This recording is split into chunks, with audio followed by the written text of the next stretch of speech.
Thanks, everybody. Artist presentations are 10 minutes long, so it's a little bit nerve-wracking. How many of you in the audience, is this your first time to this event?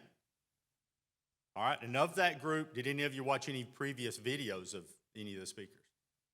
Okay, so you guys are excluded. Those of you that came here, who came here today, never done this before, haven't ever seen any of the videos of the speakers, I'm gonna say that you made an assumption this was worth coming to, right?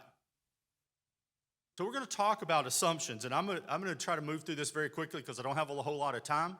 And we're gonna talk about assumptions. I wanna talk about assumptions. And we all know what they say about assumptions, right? We know the joke, but because this is PG, I won't go there. But let's just start with the foundation of what assumptions are. And that is things that are accepted as true or as certain to happen without proof. Now, you know, the way we're wired is that absent information, evidence, proof, our minds will fill in the gaps with assumption. I'll give you an example of that. You made an assumption that this is worth coming to if you didn't know anything about it. I made the assumption someone is in control of the temperature of this room, even though I have no evidence at this point that that's true. When I boarded in Chicago to come out here, I'm sure, and I'll make the assumption, there were people on that plane that assumed everybody was on that plane because they were coming to Vegas to gamble. A lot of our assumptions are built around who we are, where we come from, and what we've been exposed to. So I want to go somewhere with that in an extreme case. This picture, I don't know how good you can see it. It's a picture.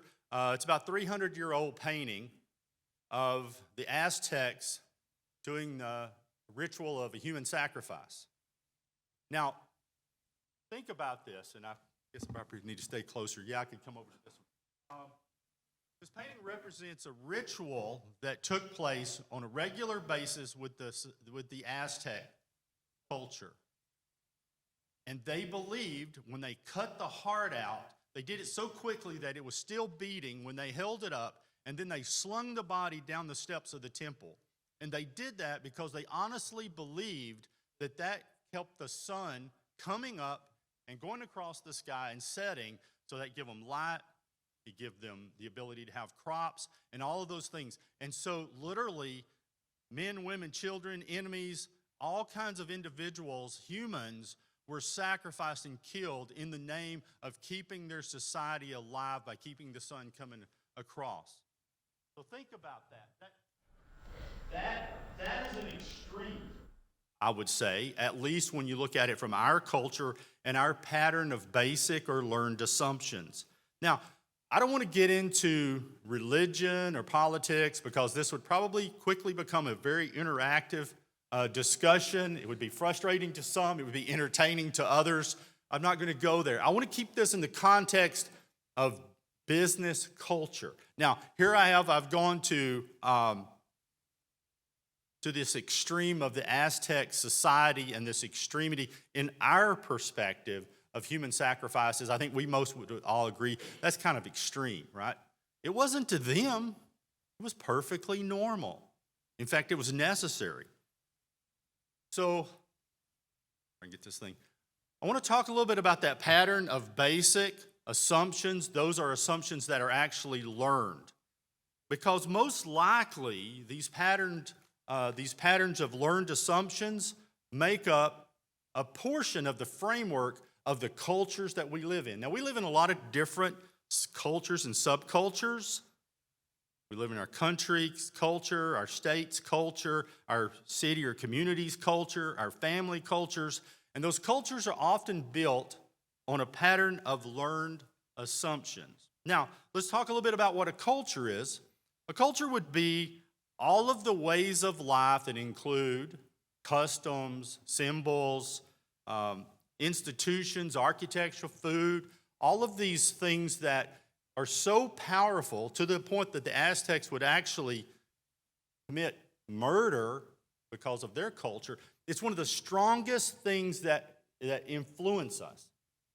And so it's all of these ways, and in fact, we could recognize cultures by their food, their dances, their dress. It's very obvious. You can see pictures of architecture and pretty quickly determine probably what part of the world that's in. That's how powerful culture is. And sometimes we dismiss that, and I don't have time to go into how I stumbled into culture, and more specifically business culture. But let's look at a more granular definition of culture as it relates to this topic of business culture. So in the book that Marsha Connor and James Clausen wrote, Creating a Learning Culture, they use this granular description of culture as a pattern of learned assumptions that have worked well enough to be considered valid and therefore to be taught to new members as the correct way to perceive, think, and feel in relation to the problems and survival and integration. Now, in a business context, that sounds a lot like new employee orientation. Here's the rules. Here's the things you need to know. You start getting introduced to staff. Staff has perceptions of their customer, their business, how they do business, how they interact with one another, and that all is a pattern of learned assumptions that have been passed down, for the most part, have been passed down, and a lot of those things probably were built off of assumptions and not proof or evidence. And I would offer that. And if it was built off of anything that was proof, it probably is outdated, more so today than ever. So again, it's easy for us to live in a culture that is based off of a pattern of learned or basic assumptions and not even realize it. So, just stop and think a little bit about the culture that you're in. What would it take to actually question certain aspects of the culture that you're in business-wise and to challenge that? Now, let's go back to the Aztecs. I don't know if it ever happened, but I wonder if anyone ever went, hey, why don't we take a year off of this human sacrifice thing and see what happens? I have a pretty good idea you ended up a human sacrifice. Now, I'm making that assumption, but I probably feel like that probably would have happened. No one had the courage, and until the Spaniards came, they continued it because it was passed down by generation and generation of the thing that they had to do. And there's all these stories about various things that people have done for years, and they didn't even know why they did it. They just did it blindly because it had been taught to them, and they didn't understand why. So think about that in context of your business culture. Now, the more our business culture is based off of learned assumptions, the more protective we tend to be of it. And the older I get, I find myself being more protective of my way of thinking sometimes. And I've really had to be conscious of that and overcome it. Because when our culture and those assumptions start to go bad, we blame this group we refer to as they or them.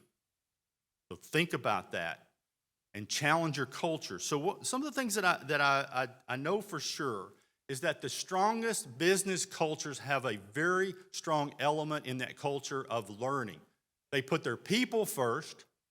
They encourage, in fact, they insist on learning, and they insist on sharing what they know with one another. They insist that it is perfectly okay to challenge these assumptions, to challenge our way of thinking, because they mold the way we perceive things. And as a result of that, these cultures that succeed, that do really well, are willing to challenge their culture and that pattern of learned assumptions. And that is, I would offer, with the speed and momentum of change, that is the key to being able to be successful in a very dynamic, healthy, vibrant culture. So think about that, and thanks very much for your time.